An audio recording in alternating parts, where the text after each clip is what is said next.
What's up, movie lovers? It's Jay Spice Films and Food here, and today I am with my friend Jayden, and we just watched one of my favorite movies, Dazed and Confused. And I wanted to do this review with him because if you've seen the movie, there's the little freshman kid, Mitch Kramer, and he bears a somewhat resemblance to him. Mm-hmm. So I just wanted to know his thoughts. And this movie is written and directed by Richard Linklater. It came out in 1993. Stars Wiley Wiggins, Ben Affleck, Sean Andrews, Mila Jovovich, Jason London, just to name a couple people. There's a huge cast, so I'm not gonna name everybody off. Yeah. And basically, the plot is very simple to understand.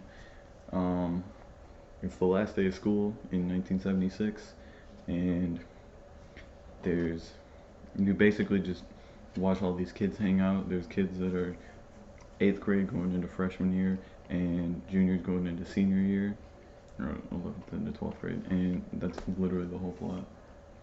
So I say we talk like basic, and then we get into spoilers later. So what's your basic thoughts? Pros first.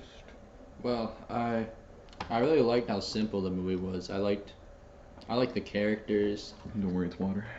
I liked just how accurate it was to the time period. Yeah. Besides the one thing. Oh yeah, if you listen to the commentary, the director pointed out that he tried to make everything accurate to 76. So if a song didn't come out before, or if a song came out after May 28th, 1976, he wouldn't put it in. Like he wanted to have this one song in, but it came out in like July of that year, so he didn't do it. Yeah. But somebody pointed out on one of the kegs they had like the tap, and the dude was like, they didn't sell taps until '79. Yeah. But yeah, I definitely agree with. It's great with how simple it is because that's what Linklater wanted to do. He said like when he went to high school there was never like any huge car crashes or like a big like dramatic couple. Yeah. And, like the girl gets pregnant or something, stuff like that, or like any major death. Yeah. The soundtrack is also great. Had some great songs in I it. think it has the best soundtrack in movie history. Out of all the movies Possibly. I've watched, I'd agree. Yeah, because like all the emotions are felt through the music. Like the Right. lyrics are so accurate to what's happening on screen. It's basically perfect. And this movie has one of the coolest scenes in cinema history, and it's literally just three guys walking into a pool hall. Yeah, that's a really cool scene. Oh.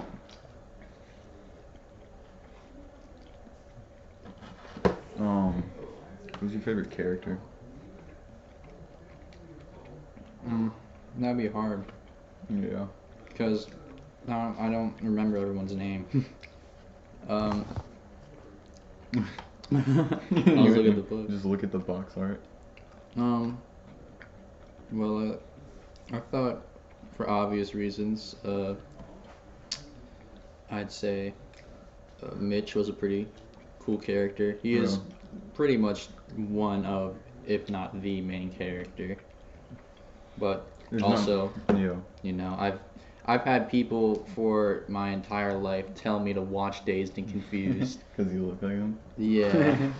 I mean, I didn't know why people were telling me Yeah. to watch it until my cousin finally told me that I looked like the main character, or that's what they said. Yeah. Yeah. It's like a gruesome criterion. Yeah. Don't worry, I'm only eating with this hand. This hand is clean.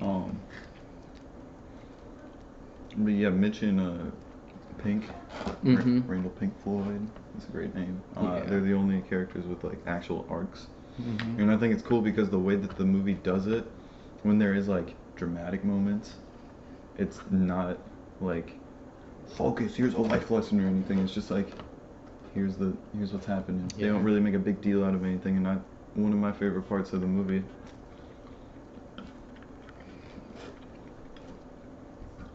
Is that everybody's just kind of hanging out. Like there's no like cliques or anything. Like Right. Pink is just hanging out. He's hanging out with the nerds. He's hanging out with jocks, stoners, and basically everybody. Everybody just kind of mingles. Yeah, I And think then, that's like, really cool. when like dramatic stuff happens, there's basically just no big deal because they're like, whatever. Yeah. Let's just get a beer, man. Yeah. I think that's also pretty. I mean, I don't know.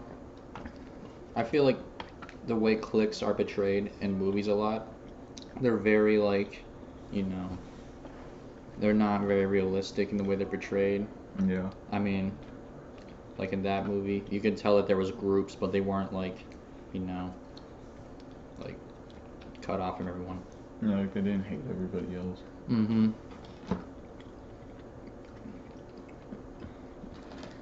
You know, instead of other movies where it's just like, oh, the nerds and the jocks, you know, they don't do nothing but clash all the time. Yeah.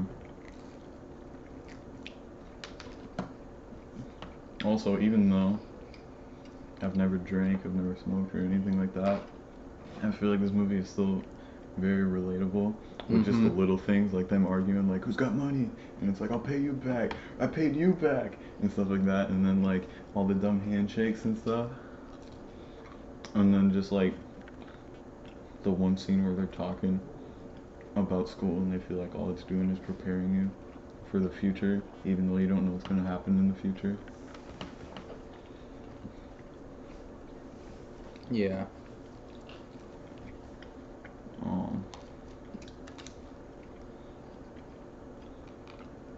And I also think it's kind of cool that like, even though there's like freshmen dating seniors and stuff, or like hanging out with them, the movie doesn't take the time to be like, this is wrong or anything like that. It's just like straight up portraying. Yeah. And then with the way that it is and like how life at that stage works, you know probably nothing's gonna happen anyway. Yeah.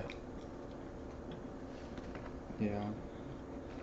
Like the movie was pretty realistic. Yeah, even though you never grew up then. Yeah. I mean, I'm saying more to just like high school culture in a way. And maybe not necessarily hazing. I mean, maybe back then. Yeah, we don't really get hazed. Yeah, hazing is kind of a thing of the past, I imagine. But even then, like someone like us who would watch it today would be like, that's pretty accurate. Yeah. Do you have any negatives? I'd say,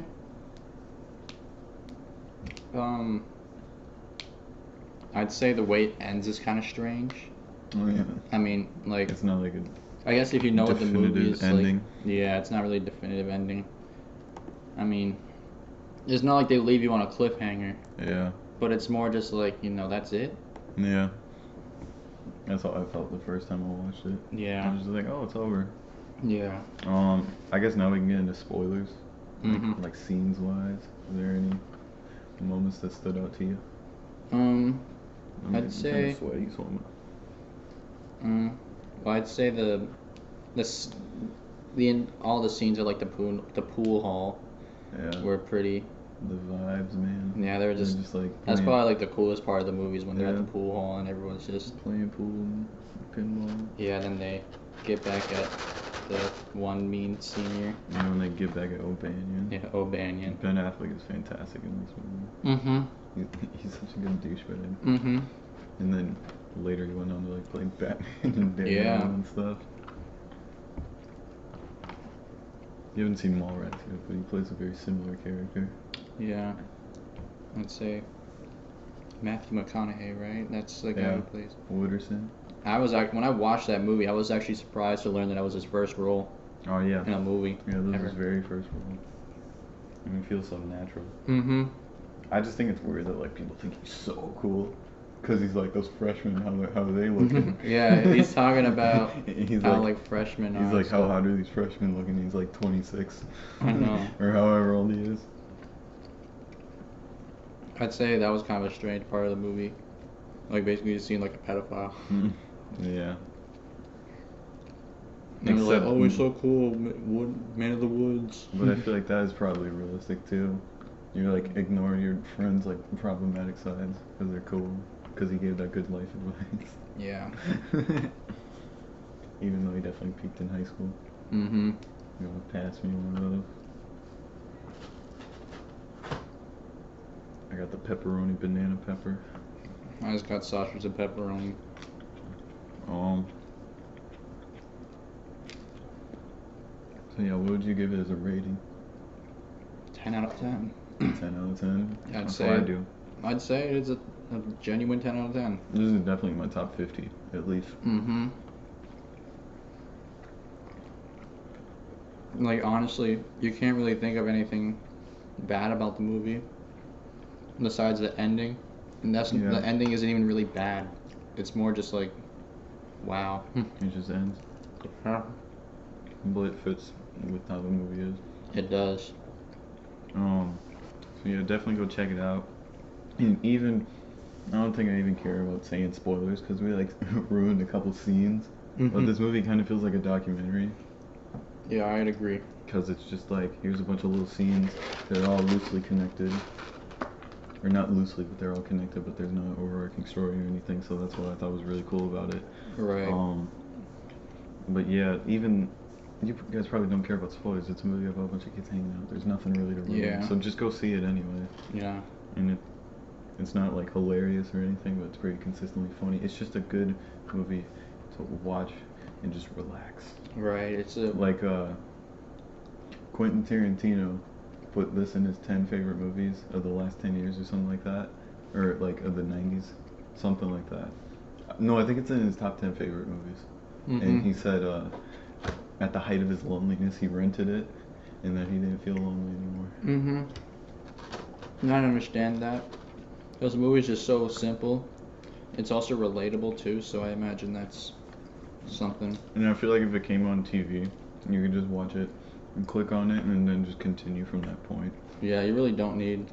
You don't need to follow anything. Yeah, you should watch the whole movie, but if you don't got the opportunity to do that, just watch what you can. Yeah. So I guess that's gonna be it for today. So this is J Spice Films and Food, and I'm saying bye. Bye.